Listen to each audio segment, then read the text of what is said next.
boa. Antes de falar do problema do mal, o que é o mal? Ótima pergunta. O mal é algo real, mas é desprovido de substância de si mesmo e em si mesmo. E, portanto, normalmente os estudiosos dizem que o mal ele envolve a privação de um bem, a privação do bem, ou até mesmo a corrupção do bem, ou de algo bom.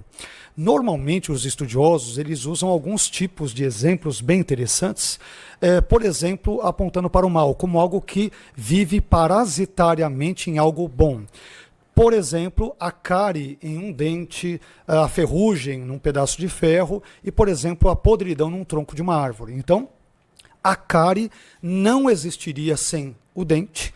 A ferrugem não existiria igualmente sem o ferro e nem uma podridão no tronco de uma árvore se não houvesse o tronco da árvore. Então, o mal é algo real, mas ele envolve essa privação ou corrupção de algo que é bom. Ele não tem existência própria de si e per si. Então ele vive parasitariamente em algo.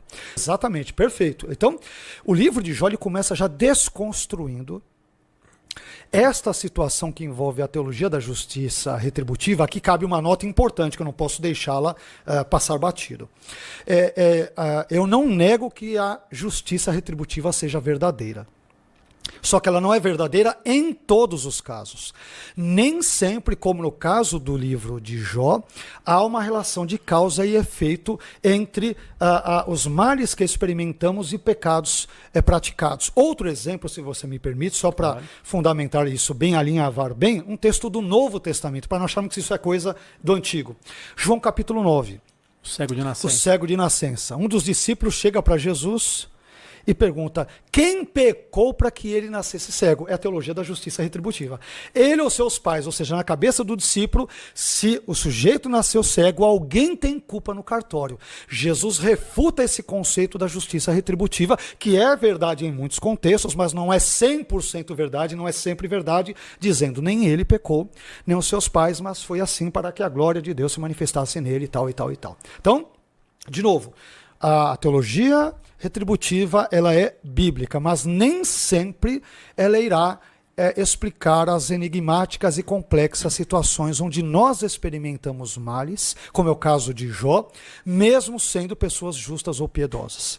E aí, em Jó nós temos outro detalhe interessante que tem a ver com o problema do mal, muito interessante, e que às vezes talvez as pessoas não se atenham a esse detalhe. Qual é? Nós mencionamos males morais, males naturais, não é isso? Envolvendo terremotos, ventanias, vendavais, furacões, tufões, enfim, né? O que acontece depois daquele diálogo insólito entre Yahvé e Ra-Satã, que é chamado ali com um artigo definido, ou adversário, né? Depois daquela insólita conversa, aliás, eu acho muito interessante, eu comento às vezes com os alunos, você mencionou agora que Deus pergunta para o diabo por onde ele andava, né? É interessante um Deus onisciente que faz perguntas. Eu acho muito interessante. Você não sabe onde você Como assim? Tá, né? Eu acho isso incrível. Deus chega para Adão e fala, Adão, onde estás? Como assim? Deus poderia falar para ele, Adão, saia da quinta árvore à direita, onde tem uma borboleta amarela, do lado de, por exemplo, uma flor amarela aqui também do lado, eu tô te vendo. Você e a Eva também escondida ali, eu tô vendo o pé dela. Saia. E esse Deus onisciente chega e fala, onde você está? Caim também, né? Tá seu irmão, exato. Né? Sabendo de tudo. Quer dizer, é um Deus que quer se relacionar de fato e em verdade com a sua criação, com as suas criaturas. O que queres que eu te faça? Exatamente, cego, né? Exatamente. Então, o Deus que faz perguntas é uma das coisas mais deliciosas, mais saborosas, mais gloriosas, mais, magníficas que existe na Bíblia. Mas voltando a Jó, que é o objeto agora breve, pelo menos, da nossa fala, depois dessa conversa insólita que Yahvé, Deus, tem com Satanás, ele permite que ele toque em todas as coisas, evidentemente que ele não tire a vida de Jó. E aí, depois disso, algumas coisas estranhíssimas ocorrem ainda no capítulo 1 do livro de Jó. A saber, caldeus e sabeus vão em bandos e acabam ali aprontando o terror com os servos de Jó e tudo, e matam e tal. Depois, fogo de Deus, uma possível referência a um raio, a maneira como os antigos chamavam raio, a expressão hebraica Esh Elohim, um raio, preste bem atenção, um raio desce do céu e mata as ovelhas. Exato. Por que as ovelhas? Porque elas eram usadas em sacrifícios, para que Jó ali orasse, intercedesse pelos seus filhos. Não havendo ovelhas, não havendo bois, matando e roubando os animais, não há sacrifício. Como que Jó vai interceder diante dos seus, diante de Deus ali com seus filhos? Olha a estratégia de Satanás, acabar com o meio do sacrifício para que Deus não ouvisse as suas orações, as suas preces. Olha que interessante. Interessante mesmo. Na continuação, um vento vem. Os 10 filhos estão reunidos numa casa, 7 filhos e 3 filhas. Vem o vendaval, bate, preste atenção. Sabeus e caldeus, São os povos raio da terra, que vem os do povos céu, da terra, raio os povos da da terra, um vendaval. Agora que vem a pergunta enigmática que talvez vai te deixar desconcertado. Quem envolveu os sabeus e caldeus, quem lançou o raio e quem lançou o vento para destruir todas essas coisas na vida de Jó, de acordo com o contexto? Satanás. Exato. Satanás. Deus deu Não é? poder para ele, Deus ou deu poder. permitiu. Deus permitiu. Perfeito. Exato. Autorizou. Não é Deus quem decretivamente, ativamente fala, quer saber? Eu estou num tédio aqui no meu trono celestial, eu vou acabar com a vida de Jó. Não, ele conversa com Satanás, mas ele permite, mas o agente imediato que causa todas essas coisas, evidentemente sob a permissão de Deus, nada acontece no mundo sem que Deus ou decrete ou realize ativamente, ou sem que ele pelo menos o permita, envolvendo a questão do mal.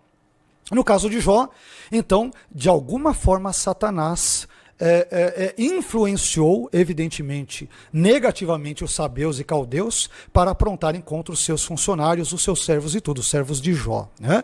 Ele, de alguma forma, teve poder que Deus lhe deu para mexer nos fenômenos atmosféricos, o raio, e também teve o poder que Deus lhe outorgou para manipular os ventos para que estes causassem a queda daquela casa e matassem os filhos. Ou seja, muitos a julgar a partir desse texto como um pressuposto bíblico e teológico. Muitos, eu não estou generalizando, tá? Não estou dizendo que são todos os eventos. Entendemos. Mas muitos dos assim chamados eventos cataclísmicos, fenômenos da natureza, né, enchentes, maremotos, terremotos, podem ter, não disse que necessariamente tem, mas podem ter a agência de Satanás e de demônios por trás. Porque eles têm condições de fazer isso. Se Deus permitir, sim. Isso possivelmente, outro dado interessante, intrigante, possivelmente, não necessariamente, mas possivelmente, pode ter acontecido também no caso de Jesus, quando ele pega o seu barquinho com os discípulos, atravessa o mar da Galileia e vai para a região de Gadara ou Gerasa, onde existe aquele endemoniado Gerazeno. Marcos 5, versículos 1 a 20, Mateus 8, Lucas 8 falam disso. Ou seja, quando o texto bíblico diz que Jesus repreende os ventos e o mar, duas interpretações básicas apenas, pelo menos, nós podemos dar a esse evento. Ou ele repreende os ventos e o mar, isto é, os próprios fenômenos da natureza, vento e mar de fato, ou o verbo grego repreender, o verbo epitimao, ele é usado com frequência nos evangelhos em contextos exorcísticos. Isto é possível que demônios, sob a permissão de Deus, tanto quanto ocorreu com Satanás em Jó capítulos 1 e 2, demônios tenham, sob a permissão e autorização divina, levantado os ventos e o mar para tentar fazer Jesus e os discípulos naufragarem, para que não chegassem do outro lado e, portanto, ali pudessem realizar aquele milagre estrondoso da libertação daquele homem que vivia há muito tempo no cemitério. Então, pode ser, é uma possibilidade. Pode ser, é uma possibilidade, não é uma forçação de barra, mas as duas uma. Mas cabe a interpretação. Ela cabe porque o grego permite, o contexto permite. Achei que você ia falar do ventos, né? Não. Eu achei que você falou do verbo repreender aí, né? Sim, perfeito. Mas aí quando você falou ventos e mar, eu falei, será que esse vento, porque... A pneume tá os espíritos exato, também. Pode ser o trocadilho, exatamente. Pode ser. Não mencionei também isso, mas pode ser.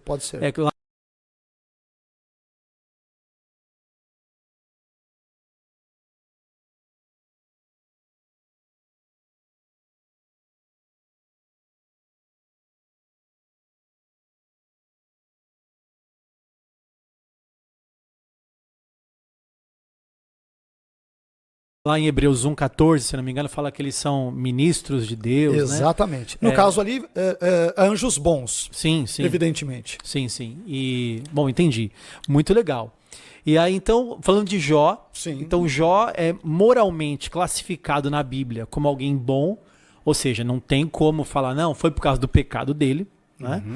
Satanás tem poder ali para poder atuar, e o mal causado, então, ali, pela permissão de Deus, foi o mal causado por Satanás na vida de Jó. Essa seria a explicação de um paradoxo ali, porque o justo está sofrendo. Então, não é uma explicação, eu vou tentar chegar nela. Tá. O interessante é que depois de Jó, esse dado também é muito interessante e impactante. Depois de Jó perder 11.500 animais, depois de perder 7 filhos e 3 filhas, depois de perder muitos servos ou funcionários, eu brinco dizendo que ele era o Elon Musk da época, né? O Jeff Bezos ali da época, porque ele era o homem mais rico do Oriente, ele era o cara. Depois disso tudo, o texto bíblico vai dizer que Jó adora a Deus e ele vai dizer ali, o Senhor o deu e o Senhor o tomou. Sim. Bendito seja o nome do Senhor. Essa informação é muito interessante. Por quê? Eu não sei se vocês perceberam, mas parece-me, quando leio o livro de Jó, seus 42 belíssimos capítulos, é um dos meus livros preferidos da Bíblia, o livro de Jó, Jó, Eclesiastes e Gênesis, no caso do contexto veterotestamentário.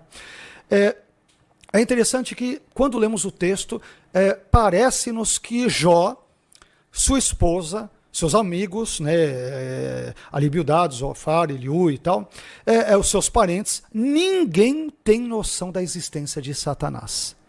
Quem sabe da existência de Satanás? O autor do livro de Jó e os leitores do livro de Jó.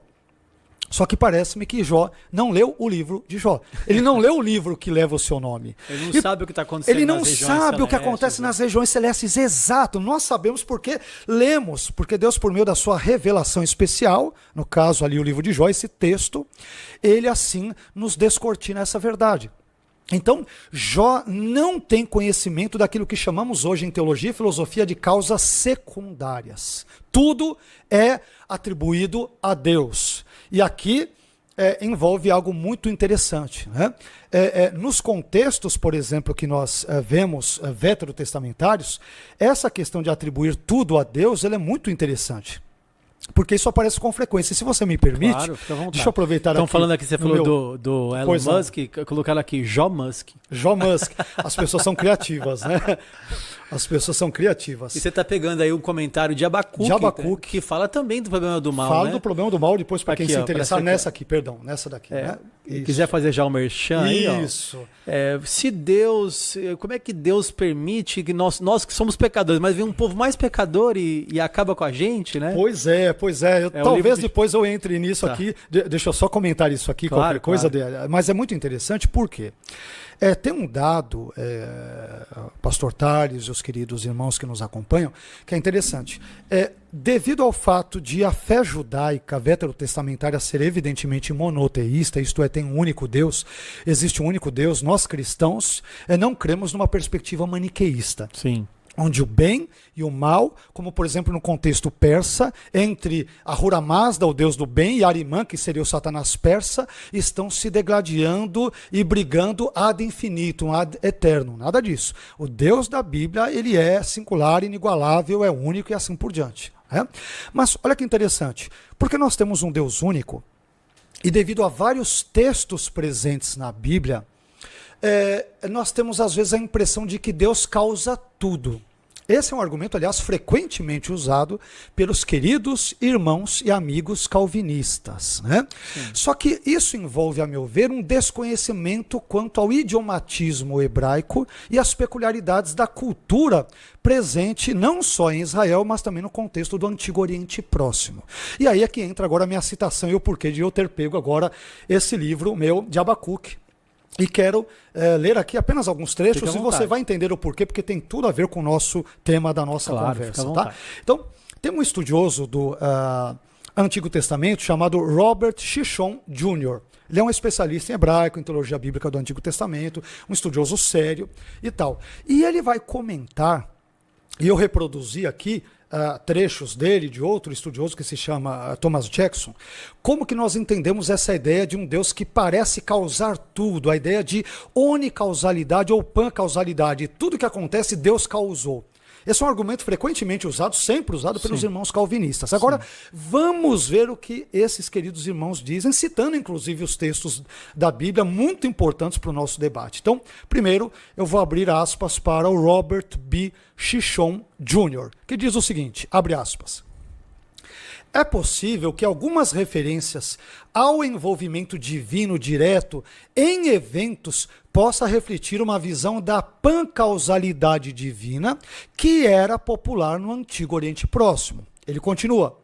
No idioma determinístico da cultura, ações que foram simplesmente permitidas por Deus, mediadas por agentes, no caso Satanás de Jó 1, ou realizadas através da lei ou das leis da natureza, podem ser atribuídas diretamente a Deus. No contexto de tal cosmovisão, onde Deus era visto como causando tudo, é possível e talvez provável que referências a Yahvé, primeiro, fechando úteros, 1 Samuel 1,6, criando bebês deficientes, Êxodo 4,11, dando as esposas de Saul a Davi, 2 Samuel 12,8, e assim por diante, sejam uma acomodação para a mentalidade da cultura. Como rei soberano do mundo e da história, Deus está em última análise por trás das situações e eventos em vista, mas seu envolvimento pode ser mais indireto do que a linguagem dos textos sugere. As situações descritas podem refletir sua vontade permissiva no lugar de sua vontade ideal ou moral. Fecha aspas para Robert Chichon Jr. Depois dele, o último que eu quero citar, e passo para você, é Thomas Jackson, que numa obra sobre a providência de Deus, vista à luz das Escrituras, ele vai dizer o seguinte, ele vai revisitar essas mesmas ideias do Chichon, embora ele o anteceda cronologicamente, e olha o que ele vai dizer, Thomas Jackson diz, quando se diz nas Escrituras que Deus ordena a Simei que amaldiçoe a Davi, 2 Samuel 16:10. Profana o seu santuário, Ezequiel 24:21. Dá as esposas de Davi a Absalão, 2 Samuel 12:11. Contamina os homens em seus dons, Ezequiel 20:26 e assim por diante. Tais palavras devem ser interpretadas como um hebraísmo, pelo qual muitos verbos que são ativos em som são apenas permissivos em significado na página 80, trecho do meu livro sobre Abacuque que eu li. Entendi. Então vamos lá, para tornar didático aqui, foi bem elucidativo, eu entendi muito bem. Tá. Então, quando atribui o mal a Deus, no Antigo Testamento, por exemplo, como nós citamos aqui, as mulheres de Davi, e o mal da criança, né? Isso é visto por conta da cosmovisão daquela época. As pessoas que viam Deus sendo o causador de tudo, com a pancausalidade. Pancausalidade ou onicausalidade. Deus causa tudo. Quer dizer, então não é literal o que está escrito ali. É uma figura de linguagem, um hebraísmo, que mostra a cosmovisão e não que Deus decretou aquilo. Isso. Então, tem casos, de novo, aqui é importante eu esclarecer muito bem. Eu não nego de jeito nenhum que não tenham calamidades e males que Deus diretamente decrete e cause. Certo. Vírgula. Isto não deve ser entendido a partir dos textos agora lidos e citados, como se isso ocorresse em 100% das situações. Entendi. Há situações, como textos de Jeremias, entre outros, onde Deus critica Judá por oferecerem os seus filhos ali a Moloque, né? As pessoas fazem seus filhos passarem pelo fogo. E Deus vai dizer algo que nunca lhes ordenei que fizessem e que nem subiu ao meu coração. Então, essa ideia é importante porque, a julgar por esses contextos todos, existem coisas que Deus não ordena. Existem coisas que Deus não decreta ativamente, existem coisas que Deus permite.